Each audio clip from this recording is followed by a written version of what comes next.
Hello and welcome back to The Conversation Weekly. This week, we look at the origins and history of the Taliban. Displacement, the experience of being refugees, the exploitation by these madrasas. The Taliban will be born out of this conflation of forces. Also, we explore what's happened over the last 20 years that allowed the Taliban to retake control of most of Afghanistan. The February 2020 agreement, which the United States signed with the Taliban, really is responsible for the speed to which the Afghan government disintegrated.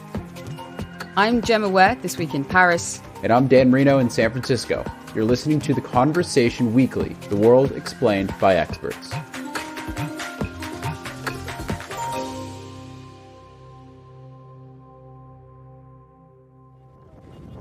این تصویرها حضور طالبان را در بخش‌های گوناگون زرنگ نشان می‌دهند. Afghans are thronging to Kabul's airport, desperate to get on planes and leave the country. The Taliban is in control of Afghanistan. The country's president has fled. In these last days of August 2021, the situation in Afghanistan is changing by the hour.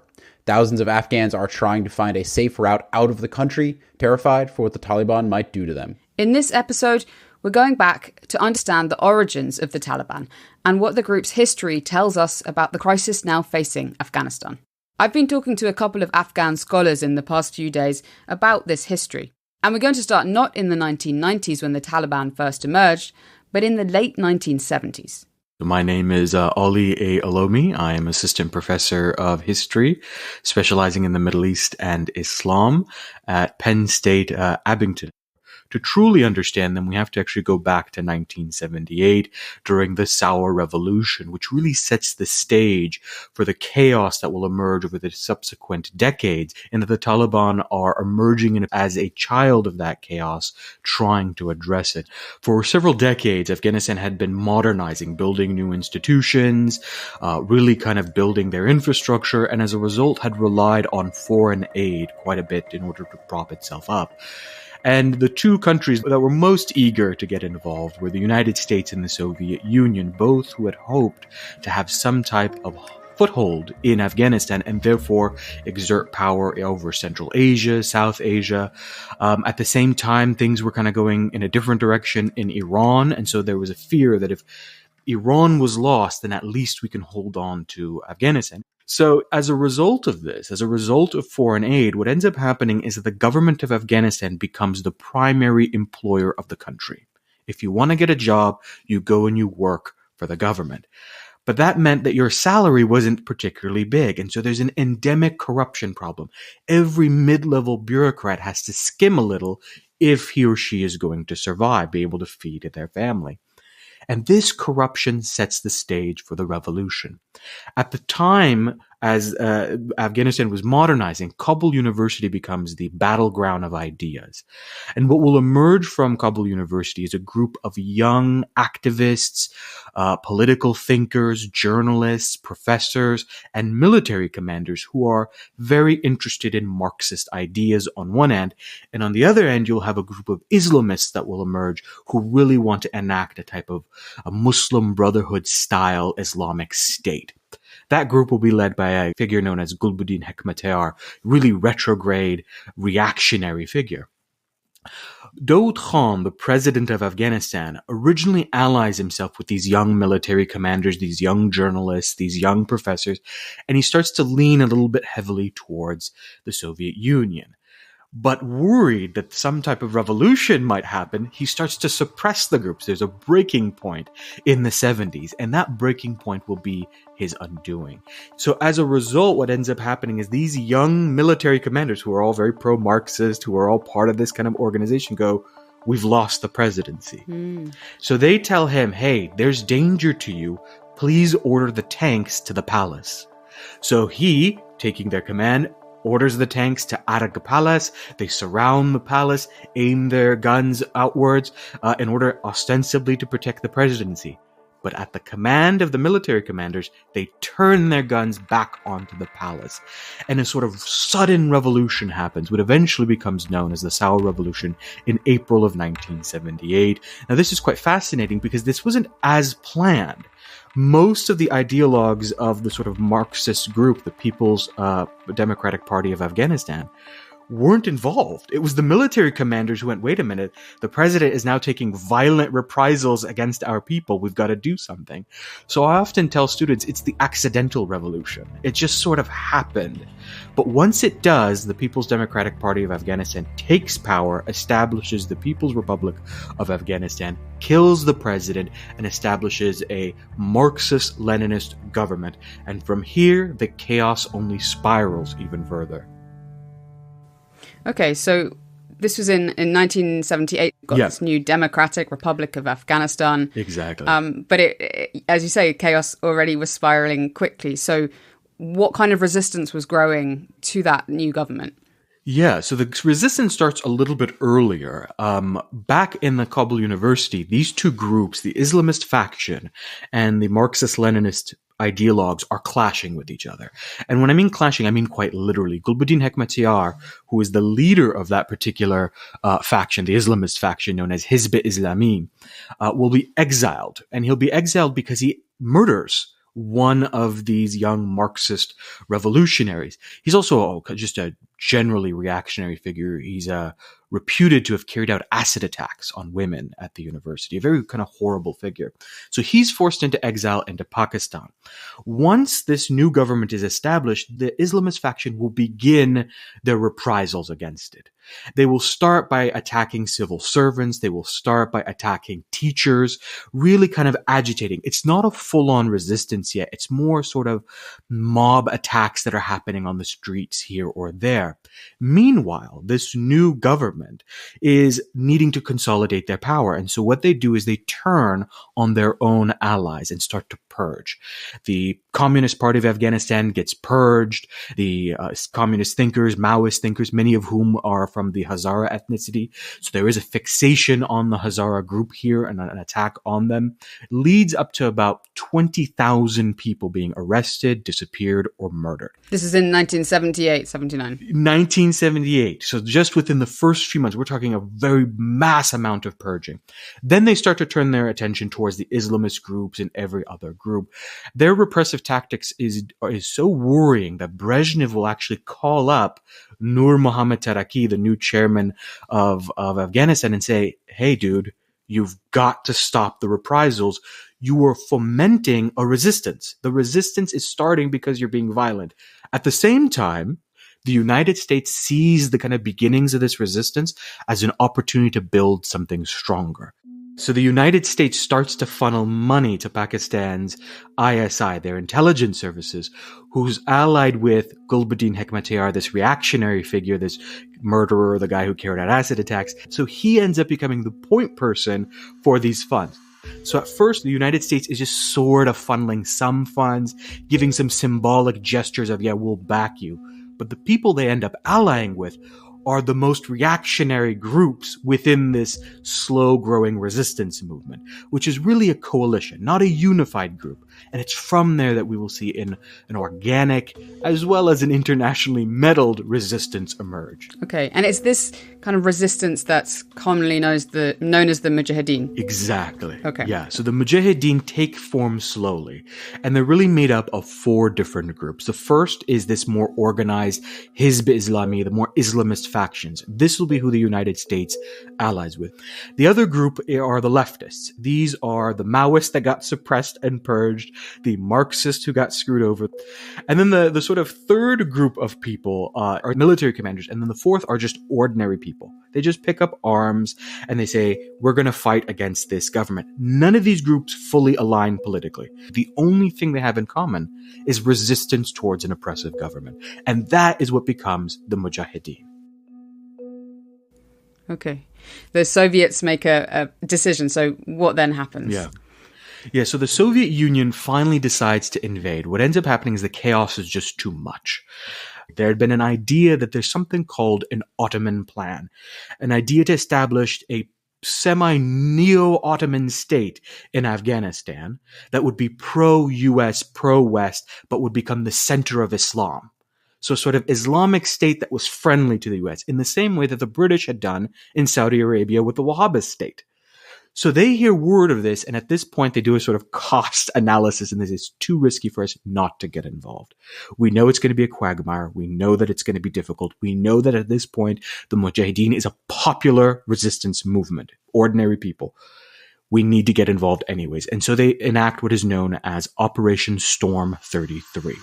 They storm the presidential palace. They kill their one former ally, Hafiz Lamin. They wipe out his family, and they establish a more friendly Babrak Karmal. This invasion will then do exactly what the Soviets predicted and escalate the resistance. The Mujahideen now are not just fighting an oppressive government, they're fighting an occupation. And here is when the United States will throw its full backing. The funds increase, and now training camps established. The United States, Saudi Arabia, Pakistan, and China will set up training camps and start to fund and support the Mujahideen. Most of this is going to the more organized groups, though. So we should note that not ordinary Afghans aren't getting money from the US. They're not getting weapons. That more reactionary, organized element under people like Gulbuddin are the ones that will get the funds. Okay. So we've got this Soviet-occupied Afghanistan. We've got these different Mujahideen groups getting funding from different powers. So how and where did the Taliban emerge from this moment? Yeah, so this quagmire is the kind of beginnings to some extent of the Taliban. So the founder of the Taliban, Mullah Omar, is a Mujahideen himself. He's part of this group who's fighting against the Soviets. He's allied with Gulbuddin Hekmatyar. He wants to establish an Islamic state. So part of the thing that ends up happening is that the Mujahideen commanders, several of the more powerful ones, become warlords. These warlords are corrupt. They end up relying on those foreign aid to establish their own wealthy power bases. They violently end up shelling Kabul. Tens of thousands are killed in the shelling of Kabul. So there's this violent civil war. But there's also a sexual component. There is sexual violence that has become rampant amongst these powerful elites, as we often find with powerful people. And he sees this corruption and he goes, this is not what we fought for. We fought to establish an Islamic state. This is not what we wanted. And so he will turn to Pakistan, where the second generation of young Afghans have grown up in refugee camps, going to various madrasas, being trained in a particular brand of Islamic ideology known as Deobandi. He will draw them into the fold and formally establish the Taliban in 1993-94. Now, it's very clear. While some of the old Taliban commanders did fight in the Mujahideen war, the Taliban are not the Mujahideen.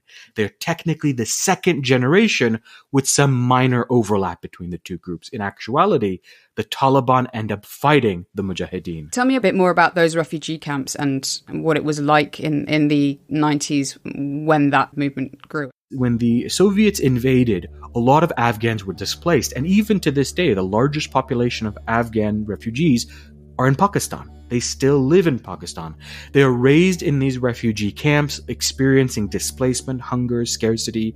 And along comes charismatic preachers who say, come join the madrasa. We'll give you food. We'll give you shelter. We'll give you a purpose.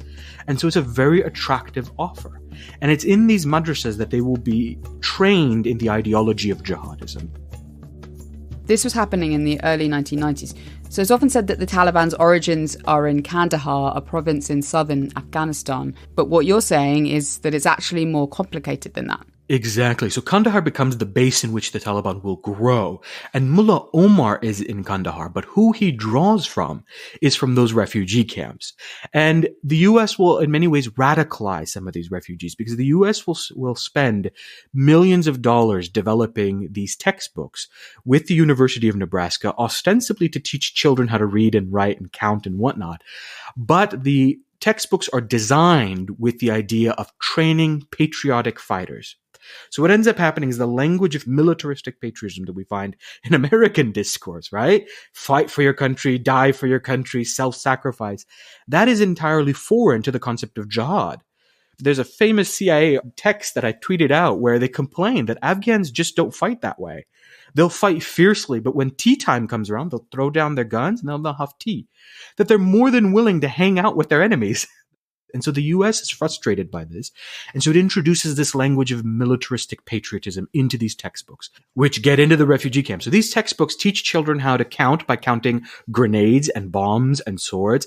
And they teach them how to read with phrases that say, "This is a sword. My uncle uses this sword to chop off the heads of the Russians." But in so many ways, the Taliban will be born out of this conflation of forces. Displacement, the experience of being refugees, the exploitation by these madrasas that say, hey, we will give you security and purpose, and then those textbooks that radicalize them even further. This is one of the reasons why the Mujahideen never carry out suicide bombings. The first suicide bombing in Afghanistan is in 2001, after the second generation had been fully radicalized. So how does that, I guess, fairly small group of people who, from those refugee camps and those madrasas, how does that become a bigger force that ends up taking over the country? One of the keys to the Taliban success is they offer an alternative to what was going on. They say, look around. The Mujahideen who had fought heroically to liberate your country have now turned it into a war zone. They're shelling Kabul. They're carrying out violent acts of reprisal against each other. They're living in these corrupt palaces. We offer stability. We offer security. We offer the alternative. We will end that. We will end the drug trade. We will end the human trafficking trade. We will end the corruption. And it ends up becoming popular. What people forget is that early on, the Taliban were a sort of welcome moment of relief for some cities, for some villages. And there will be some instances in which villages will reach out to the Taliban and say, we need help. The local warlord has been doing this. Can you come and help us? And the Taliban's initial message is one of security and stability. I wouldn't say that they were popular, but they were an alternative. The other thing that they end up doing is that they're very good at recruiting. Where they go, they recruit local people, kind of force them into their ranks, or they manipulate them, or they offer them, or they kind of give them a little bit of a bribe, and it works. They did the exact same thing in the 2000s. They replicated that technique with the added addition of emptying out the prisons. Empty out the prisons, bolster your ranks. So they did this. Every village they went, they added a little bit more, added a little bit more. Meanwhile, the Mujahideen are fighting against each other. These warlords are attacking each other. They're not realizing that this group is growing and growing until they're right on Kabul's doorstep. And initially they are in many ways not welcomed, but a sort of sigh of relief. And so this is why I'm always very hesitant about what people going, have the Taliban change. When they first arrived onto the scene, they offered security, stability, and they said, we're not going to take any violent reprisals. It took a year before they started to institute restrictions on women, banning of music, doing all sorts of oppressive things. Well, thank you so much, Ali, for helping us understand that history. Thank you. So, Ali has taken us up to the mid-1990s. That's when the Taliban made it to Kabul and seized power. And they stayed in power until 2001, when the US led an invasion of Afghanistan in the wake of the 9/11 attacks. To understand more about the next part of the Taliban's history, we called up another Afghan researcher based in Melbourne, Australia. My name is Dr. Niamatullah Ibrahimi, and I am currently a lecturer in international relations at Trobe University here in Australia. And my research focuses on Afghanistan. I have looked at the dynamics of the insurgency and the state building since 2001 in Afghanistan. We want to start off by asking you about the Taliban. They got into Kabul and then they took power in 1996 in a violent way. What were those 5 years like when they were in power between 1996 and 2001? Well, I lived part of those years in Afghanistan, and I witnessed firsthand how the Taliban ruled the country. To begin with, the Taliban didn't establish modern institutions of governance that you would expect would be necessary for governing a complex society like Afghanistan. And instead, they used the instrument of a state to divide the power among its various factions and members and try to impose its will on the Afghan society. We should also remember that until the very end, 2001, the Taliban did not achieve complete military victory in Afghanistan. There were pockets of resistance in many provinces of Afghanistan. They were losing territories and then regaining territories. As a result of this, it remained a fighting force. It never transitioned from being a militia group to forming a government, a functioning state institutions, even in places like Kabul. However, some of the institutions they established, we know quite well. One of their most, the vice and virtue police, the police Amr bil Maruf, al-Nahy al-Munkar, as they're called. And these police are known for their brutalities in enforcing their version of Sharia on the Afghans, especially women. So the Taliban are remembered now with executions of women and other members of the society, and public places like stadiums. They banned and prohibited music, photography. They turned the Afghan radio network into a mouthpiece of their propaganda, calling it Radio Sharia. Afghanistan of the Taliban from 1996 to 2001 is one in which there is no video, no photography, no art. They destroyed famously the Buddha statues of Bamyan. Symbols of enlightenment to Buddhists, cultural wonders of the world. The Buddhas and thousands of other Afghan relics are now being obliterated by the Taliban's latest war. Such a monumental, important heritage of Afghanistan's civilizational past. And they also engage in mass killings of the Shia Hazaras. Local leaders claim in their first 5 months of rule, the Taliban executed up to 15,000 Hazaras. One of the most important of which is August 1998. They went on a campaign of killing primarily the Hazara that was described by Ahmad Rashid as genocidal in its ferocity. So you've talked about what life was like for people under the Taliban in that period. They declared themselves as the Islamic Emirate of Afghanistan. Who recognized them outside of the country? The Taliban never achieved any significant level of international legitimacy. So after they achieved control of the northern city of Mazar-e-Sharif in August of 1998, 3 countries extended diplomatic recognition to the Taliban. These were Pakistan, Saudi Arabia, and United Arab Emirates. So they were a kind of pariah state, and then the war began in 2001, led by the US and NATO forces. What's happened to the Taliban broadly in that 20-year period? By the end of 2001, following the US-led military intervention, the Taliban regime, the Taliban as a movement disintegrated. And that explains also in important ways how vulnerable, how fragile the movement was, because it did not enjoy a lot of popular legitimacy in Afghanistan. Some of the Taliban stayed in Afghanistan. There were others who fled to Pakistan.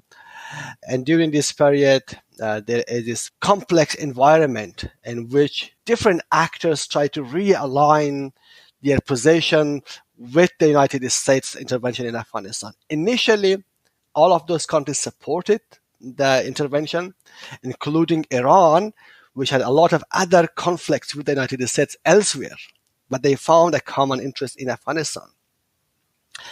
But the only country that was not very happy with the fall of the Taliban was Pakistan, because they saw with the fall of the Taliban, they were also losing influence in Afghanistan. So as a result of that, we see for the subsequent years, many Taliban find sanctuaries in Pakistan. From 2004 and 5 onwards, they start reorganizing as an insurgency, attacking local security forces and government installations across Afghanistan. And the Taliban leadership continues to enjoy protection and safety in Pakistan. So what happened to the leadership at that period, and who was in charge of the Afghan Taliban? Well, the Afghan Taliban was nominally led by Mullah Muhammad Umar. He remained in hiding until it was discovered in 2013 that he had passed away in some secret locations. So after that, the Taliban entered into a period of power struggle. They had a succession of leadership One of those leaders was Akhtar Muhammad Mansour, one of the key leaders in the movement. He was assassinated in a drone strike. He was succeeded by someone called Hibatullah Akhundzada, who is the current leader of the Taliban. However, it is important to know that there are different networks within the Taliban. One of the most important one is the Haqqani network, which operated mainly out of the Waziristan region in Pakistan. And it has the closest links with international jihadist groups and also the greatest capability to launch sophisticated violent attacks in places like Kabul in recent years. So there are the different networks. Some of them are based in the western province of Afghanistan. They are reportedly much closer to Iranians, and there are others who are much closer to Pakistan. And there's also a separate group of people who've been in Qatar in recent years, who've been leading negotiations. These are groups of people who are given an office in Qatar. However, there is an important question to be asked: to what extent this so-called political Taliban in Doha are representative of the other factions of the Taliban, especially the Taliban commanders in the ground. So as a result of this, there are important differences in the way the messages of the Taliban come from Doha, especially the media-savvy, well-trained Taliban members who have perfected the art of propaganda and communication in recent years. While at the same time, you also see other Taliban in the ground, people who have seized control of territories, commanders who are exercising control over the way the movement runs its operation on a day-to-day basis at the local level. They've been gaining strength both politically and kind of militarily in the last few years. So where have they been getting their money from and the support that comes with that? The Taliban being a very mysterious, secretive group, we do not know very much about the details of their finance. According to the United Nations, they have been raising a lot of revenues through the trafficking and trade of opium. According to reports, Taliban terrorists get 60% of their income from opium and heroin trade in Afghanistan, and the illegal trade is only booming. And at the same time, they have been receiving support from other jihadist groups, some rich fundamentalist groups in the Gulf region. And they have also been taxing the local population where they have lived quite heavily. So in recent years, as they have expanded the areas of their control in Afghanistan, they have also diversified their source of revenues. We know for many years now, according to many reports, that the Taliban were also benefiting from some of the construction and development assistance that were allocated at the subnational level in Afghanistan. They were intimidating and harassing local contractors and subcontractors. And for these groups to operate, one way was always to bribe the Taliban, share a part of their revenues with the Taliban locally. So as a result of this, the Taliban have very diverse range of revenue sources. But now that the Taliban is in control of Afghanistan, it transitions to becoming a government in Afghanistan. They face quite an important set of challenges, whether they will be able to raise regulated, legitimate, and institutionalized revenues that will be different from the war and criminal economy on which they were so heavily dependent in recent years. You mentioned there that they had support from some jihadi groups, but it's not all jihadist groups, is it? Well, the Taliban have historically had very complex relationship with other jihadist groups internationally. This is an issue that I have dealt with in an article which was published by the Journal of Studies in Conflict and Terrorism, which I co-authored with my colleague Shahram Akbarzadeh. In that article, we have argued that the Taliban have tended to suppress those groups in Afghanistan that have tended to challenge its either ideological or political hegemony under its control. But at the same time, they have allowed other groups to operate in the areas that are more supportive. They provide some critical support to the Taliban, either in the form of manpower, training of its fighters, donations.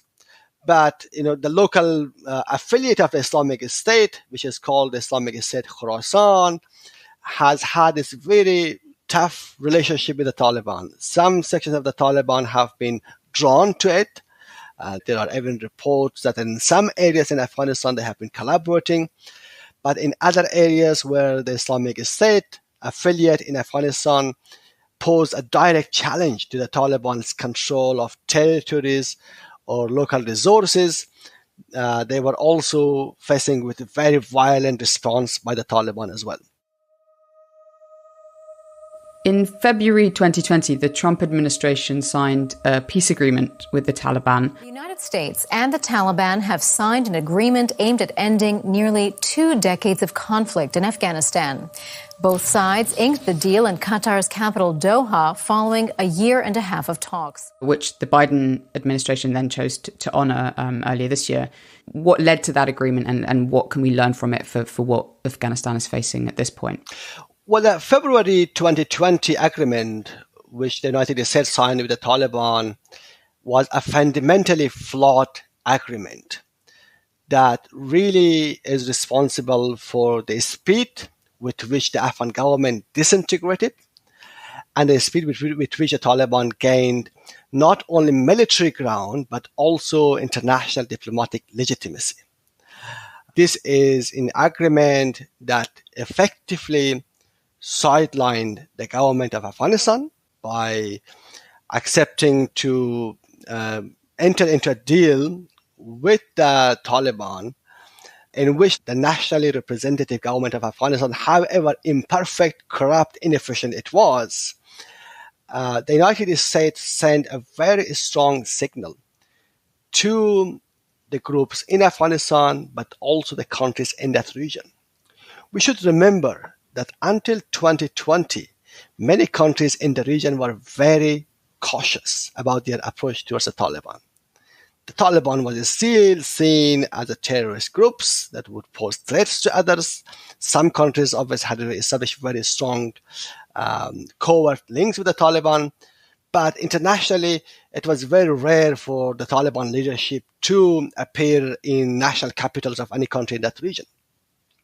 But subsequently, following from that agreement, we see the Taliban leaders from Doha appearing in national capitals, in Tehran, in Moscow, in Central Asian states, in Pakistan, in China, in all of those other countries. In a way, extending a de facto recognition to the Taliban, while at the same time weakening the legitimacy and credibility of the Afghan government, was really, I think, a key factor. I think one important factor we should always keep in mind is the psychology. In a country like Afghanistan, as heavily dependent on international aid as it is, and where people have been through several cycles of insecurity and instability, people are very, very conscious about changes in the political and psychological climate. And I suspect that in recent months and weeks that many groups locally saw that the United States was leaving, and they were having increasing doubts about the capacity of the Afghan government to survive. They also established links with the Taliban. So that explains, I think, for me, how the Taliban spread their influence in Afghanistan locally. Because the Taliban, we should remember, is not a very popular force even now in Afghanistan. If you look at the Asia Foundation survey of the Afghan people in 2019, 85% of the Afghan respondents said they had no sympathy whatsoever for the Taliban. So it's a really, really powerful indication of how the Taliban is unpopular locally in the eyes of the Afghans. But at the same time, locally, many of those Afghans are also really concerned about their safety and survival. So for reasons of survival and their safety, many people might just engage in tactical and pragmatic relationship with the Taliban. the overall effect of which can be the strengthening of the Taliban and the weakening of the Afghan government. What impact, more generally, do you think that the US-led intervention and military presence in Afghanistan has had on the Taliban and its ideology? Has it changed from the 90s because of what's happened in the last 20 years? The impact of the US intervention on the Taliban has been profound. For the first time, the Taliban found itself in a fight with a very major technologically advanced power like the United States.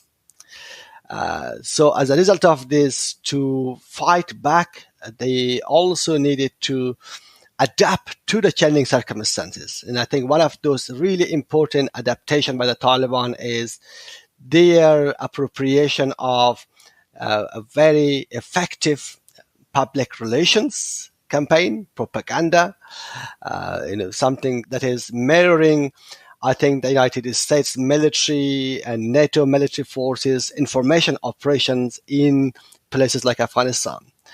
The Taliban are now a lot more technologically savvy, but at the same time, whether the Taliban have changed in any of those important elements that I mentioned earlier, ideology, their visions for the governance of Afghanistan, I have very serious doubts about it. Senior Taliban leaders have spent the week in negotiations. They say they want an inclusive government. So far, what I'm seeing is that the propaganda wing of the Taliban have been quite effective in telling the world what it hears at the moment, seeking to embrace changes, but at the same time, they have remained deliberately, consistently vague over many years on their position on critical issues, whether they have any flexibility on the rights of women, on freedom of expression, and whether they are really seen ready to be part of a government in which they are one player among others, and there are differences of views and different groups in that system represents the diverse groups of Afghanistan. And for me, I would like to be pessimistic unless I see evidence is coming that prove me wrong, and I would be quite happy to see that. Well, thank you so much. It's been fantastic talking with you and getting that context and history to understand what's happening today on the ground in a very fast-moving situation. So we appreciate you talking to us. A pleasure, Jima. Thank you. The headlines on stories covering the current situation in Afghanistan are focused on today, what happened yesterday, and maybe at most a couple years ago. But this history seems really important. Yeah, definitely. And that's something that Ali A Olomi said to me, actually. He said those people who are surprised by the Taliban's quick takeover of Afghanistan are only surprised because they don't know this history, and it's a history of violence, of corruption, and imperial meddling. You can also check out Ali A Olomi's own podcast, Head On History, for his own analysis. To end this week's episode, we're sticking with the conversation's global coverage of events in Afghanistan. Here's a message with some recommended reading from Lee-Anne Goodman, politics editor at The Conversation in Toronto. This is Lee-Anne Goodman. I'm a politics editor for The Conversation based in Toronto, Canada. My first recommendation for a story on the troubling events in Afghanistan is by Lucia Nalbandian of Ryerson University in Toronto. It's a scary, shocking piece about how the Taliban has likely captured the biometric data of Afghans who helped the United States during the war. It illustrates how governments and international organizations aren't truly able to securely collect and use biometric data in conflict zones. And Lucia argues that until those assurances can be made, biometric data must not be collected in conflict zones, or else lives will be put at risk, as they most certainly have in Afghanistan. The other story I recommend is one that stayed with me since I first began editing it. If you're a mother of daughters, a sister, a niece, an aunt, as I am, it will stay with you too. It's written by Vrinda Narain of McGill University, a board member of the Transnational Solidarity Network, Women Living Under Muslim Laws. Vrinda wrote about how the Taliban has asked the leaders of religious orders to provide a list of women and girls over the age of 15 for the purposes of forcing them into marriage, or to use a more accurate term, sexual slavery. Not surprisingly, This has terrified women and their families, forcing them to flee and join the ranks of internally displaced persons all over Afghanistan. That's it from me. Don't miss these important stories. Lee-Anne Goodman in Toronto there. You can find some links to the stories that she's mentioned in our show notes, where you'll also find some other analysis from researchers around the world on the evolving situation in Afghanistan. That's it for this week. Thanks to all the academics who've spoken to us for this episode, and also to Nemat Bizan. And thanks to the conversation editors, Justin Bergman, Catesby Holmes and Stephen Kahn, and to Alice Mason for our social media promotion. You can find us on Twitter at TC_audio, on Instagram at theconversation.com, or email us, podcast@theconversation.com. You can also sign up for our free daily email by clicking on the link in the show notes. If you're enjoying The Conversation Weekly, please leave a rating or review wherever podcast apps allow you to. And please tell your friends and family about the show, especially those who might not have ever listened to a podcast before. The Conversation Weekly is co-produced by Mend Marawani and me, Gemma Ware, with sound design by Eloise Stevens. Our theme music is by Nita Saul. And I'm Dan Marino. Thanks for listening, everyone. Talk to you next week.